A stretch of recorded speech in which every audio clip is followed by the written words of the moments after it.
Hello, this is Mrs. Goodlet. Today we will be reading from Alan Gratz, Ground Zero, a novel of 9/11. We're going to start on page 152. Brandon, get out. Brandon dialed the office number for Windows on the world from memory, his heart racing. The line buzzed with a busy signal. No, Brandon thought. No, no, no, no. Please tell me their phones aren't out. Maybe he had dialed the wrong number. His hands were shaking as he hung up and dialed again. He just needed to know his dad was alive, that he was okay. The phone was ringing. It was ringing. Someone was answering. Hello? Hello, this is Brandon Chavez? Brandon said, practically shouting into the phone. Is my dad there? Is he all right? There was a silence in the line for just a moment, and Brandon held his breath. Leo, the other person on the line called. Your kid's on the phone. Brandon waited breathlessly for what felt like minutes, hours, and then at last, Brandon, Dad!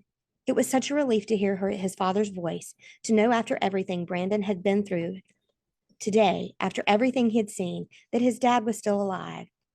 Tears streamed from Brandon's eyes, but he laughed at the same time. Oh, Brandon, thank God you're okay, his dad was saying.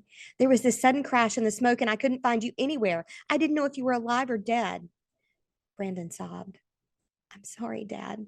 I was going down to the mall to buy those Wolverine gloves for Cedric. I should have never left you. I was in an elevator when the plane hit, and I was trapped. I got out, and I tried to get back up to you, but I can't. There's a fire, and the stairs are blocked. I'm just glad to know you're okay, his dad told him. I went down looking for you, but we couldn't get past the 100th floor. The 100th floor, Brandon frowned. If Brandon and Richard couldn't get up past the 93rd floor, and the people up top couldn't go down any further than the 100th floor, that meant there wasn't just one floor where the plane had hit. It had taken out 7 whole floors. Were all those floors on fire like the 93rd was? How would the fire department ever be able to put something out like that? But that means that all those people from the 100th floor up, Brandon said out loud as he realized it, that means they're all trapped. His breath caught and he started to cry again. That means you're trapped. It's okay, Brandon. We're okay, his dad said, and sounded so calm, it calmed Brandon down too, a little. About 70 of us up here, his dad went on. There was a big event happening on the 106th floor, but we're all together now. It's really smoky, but we're going to be okay, all right? It was just an accident. This old building is tough. It can take whatever the world throws at it, just like me and you, right? You're all right now. That's all that matters, Brandon. Madre de Dios. I thought I would never hear your voice again. Me too, Brandon said. He felt so helpless. He wanted to do something. Do you need us to call 911? Brandon asked, glancing at Richard. We've called them already, his dad said. They told us not to move, to wait for the firefighters. What floor are you on? Are they up to you yet? We're on the 89th floor. There's other people here, but no firefighters yet. Don't worry, Brandon, his dad said. We're going to be okay. Both of us. Are you with somebody who can help keep you safe? Yes, I'm with a man named Richard. He's nice. Brandon looked up at Richard again, and Richard smiled. He was on the escalator with us this morning, the one who almost spilled his coffee, remember? He works on the 89th floor. Okay, good. You stay with him until you're safe. Brandon's mind went back to the inferno on the 93rd floor. The wreckage. The woman who'd burned. What if the firemen can't get to you in time? Brandon asked. Then they'll take us off the roof by helicopter, his dad said. Yes, Brandon had seen the helicopter, and while there was nothing it could do for him, it could easily land on the roof and evacuate the people trapped in the floors above. It's all right, Brandon. We've been through worse, his dad told him. Brandon couldn't believe his dad was being so calm about everything, especially when Brandon felt so close to freaking out. He'd been able to put his feelings away through most of it, to push on when things were so horrible. He shouldn't have been able to think straight. But now that Brandon was still for a moment and finally talking with his dad, all his fear and worry and confusion came bubbling back up, and he could feel himself starting to panic. Brandon, are you still with me? His dad asked. Yes, I'm here. I'm sorry. Brandon, it's all right. You still have your key, right? To the apartment? You can get yourself home on the subway. You've done it before. If they evacuate the building, if you want, I want you to take the subway home and wait for me there. Got it? I can't do this without you, Dad, Brandon said.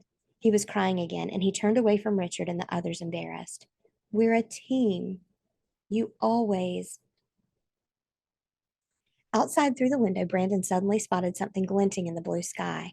It was an airplane, a jumbo jet larger than life, and flying too low across the harbor, too close.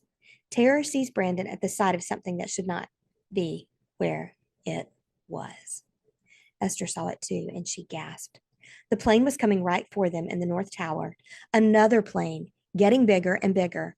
Too big, too close. Brandon took a frightened step back, and then the plane's wing dipped and it turned, disappearing behind the South Tower right in front of them.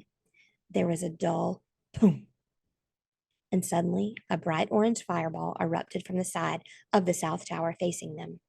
Everyone in the office ducked, and Brandon cried out in shock and terror. The North Tower shuddered again, and Richard cursed. Through the phone, Brandon could hear people screaming in windows on the world. He put the receiver back to his ears, his hand shaking. Dad, Dad, are you all right? Brandon cried. Yes, something just happened to the South Tower, but we don't know what. I didn't see it. It was a plane, Brandon said with growing horror.